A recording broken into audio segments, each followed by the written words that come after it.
ഇതൊരു 83 വയസ്സുള്ള ഒരു അമ്മൂമ്മയാണെന്ന് പറഞ്ഞാൽ നിങ്ങൾ വിശ്വസിക്കുമോ? ഒരിക്കലുമില്ല അല്ലേ? പക്ഷേ 83 വയസ്സുള്ള ഒരു അമ്മൂമ്മയാണ് ഈ ഡാൻസ് ചെയ്യുന്നത്.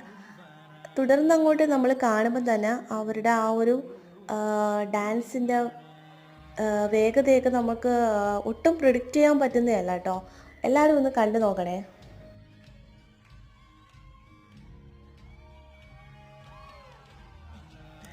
ഇതൊക്കെയാണ് ആ ഒരു ഡെഡിക്കേഷൻ എന്ന് പറയുന്നത്. ഡെഡിക്കേഷൻ മാത്രമല്ല, അവരുടെ ആ ഒരു കഴിവ്, ആ ഒരു എന്താണ്, ആ പ്രായത്തെ പോലും വെല്ലുന്ന തരത്തിലുള്ള പെർഫോമൻസ് തന്നെയാണെന്ന് നമുക്ക് പറയേണ്ടി വരും.